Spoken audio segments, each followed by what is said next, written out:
చదివించే వయసులో అంతా బానే ఉంటుంది. అన్ని అవసరాలకు ఎలాగో డబ్బు కూడబెడతాం. అదే రిటైర్మెంట్ అయ్యాక వయసు మళ్ళితే ఖర్చులకు ఎలా అని ఆలోచించారా? ఎవరైనా దీని గురించి ఆలోచించాల్సిందే. రిటైర్మెంట్ తర్వాత ఉద్యోగం ఉండదు కాబట్టి నెలవారీగా స్థిర ఆదాయం ఉండదు. అప్పుడు ఇబ్బంది పడాల్సి వస్తుంది. ముఖ్యంగా వయసు పైబడిన సమయంలో వైద్య ఖర్చులు ఎక్కువగా ఉంటాయి. అందుకే ఎలాంటి ఇబ్బందులు పడకుండా ఉండాలంటే చిన్న వయసు నుంచి అందుకోసం పొదుపు చేయాల్సిన అవసరం ఉంది. ఇక్కడ డబ్బులు ఆదా చేసి ఎక్కడ పెట్టుబడి పెడితే మలి వయసులో అక్కడికొస్తాయని తెలుసుకోవాలి.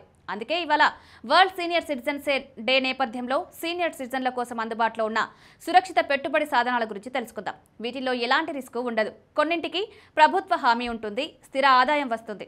పోస్ట్ ఆఫీస్ నుంచి అందుబాటులో ఉన్న చిన్న మొత్తాల పొదుపు పథకం ఇది కేవలం వీరి కోసమే అందుబాటులో ఉంది. 5 ఏళ్ల కాల పరిమితితో ఉన్న ఈ పథకం కింద వడ్డీ రేటు ప్రస్తుతం 8.2%గా ఉంది. ఒకేసారి చేరే సమయంలోనే ఇన్వెస్ట్మెంట్ చేయాలి. కనీసం ₹1000 నుంచి కట్టొచ్చు. సింగిల్ అకౌంట్ కింద గరిష్టంగా 15 లక్షలు, జాయింట్ అకౌంట్ కింద భాగస్వామితో 30 లక్షలు పెట్టుబడి పెట్టొచ్చు. ఇక వడ్డీ ప్రతి 3 నెలలకు ఒకసారి చెల్లిస్తారు. 5 ఏళ్ల తర్వాత 3 ఏళ్ల చొప్పున అకౌంట్ పొడిగించుకోవచ్చు.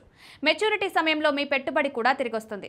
ఉదాహరణకు ₹5,00,000 డిపాజిట్ చేస్తే ప్రతి 3 నెలలకు ఒకసారి వడ్డీతోనే ₹10,250 వస్తుంది.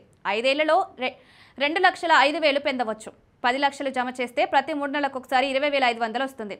మెచ్యూరిటీ ₹4.1 లక్షల వడ్డీతోనే ఇస్తారు. ఇది 30 లక్షల రూపాయలు జమ చేస్తే ప్రతి 3 నెలలకు 61,500 వడ్డీ వస్తుంది. అంటే నెలకు 20,500 చొప్పున వస్తుంది. సీనియర్ సిటిజన్ రిస్క్ లేని పెట్టుబడుల విషయానికి వస్తే ఎక్కువగా బ్యాంకుల్లో ఫిక్స్డ్ డిపాజిట్లు చేయొచ్చు. సాధారణ ప్రజలతో పోలిస్తే వీరికి 50 బేసిస్ పాయింట్ల వరకు ఎక్కువ వడ్డీ వస్తుంది. మ్యూచువల్ ఫండ్ రిస్క్తో కూడుకొని ఉంటాయి, కానీ డెట్స్ ఫండ్స్లో ఎలాంటి రిస్క్ ఉండదు. సీనియర్ సిటిజన్ల కోసమే ఇలా ప్రత్యేకంగా బాండ్లలో, ఆర్బీఐటీ బిల్స్ వంటి ప్రభుత్వ ఆస్తుల్లో ఇన్వెస్ట్ చేసేందుకు అవకాశం ఉంటుంది. ఇక్కడ వార్షిక ప్రాతిపదికన సగటున 12% పైగా రాబడొస్తుంది. ఇది కూడా రిస్క్ లేని పెట్టుబడి పథకం. కనీసం ₹1000 నుంచి అకౌంట్ తెరవచ్చు. సింగిల్ అకౌంట్ కింద గరిష్టంగా 9 లక్షలు, జాయింట్ అకౌంట్ కింద 15 లక్షలు ఇన్వెస్ట్ చేయొచ్చు.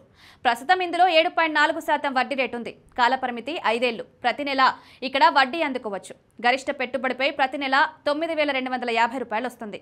మెచ్యూరిటీకి మళ్లీ మీ పెట్టుబడి తిరిగి వస్తుంది. వీటితో పాటు Ayushman Bharat, Atal pension Yojana, national pension system వంటి పథకాలు సహా హెల్త్ ఇన్సూరెన్స్ కొనుగోలు చేయడం కూడా సీనియర్ సిటిజన్లకు ఉత్తమ ఆప్షన్లుగా ఉన్నాయి.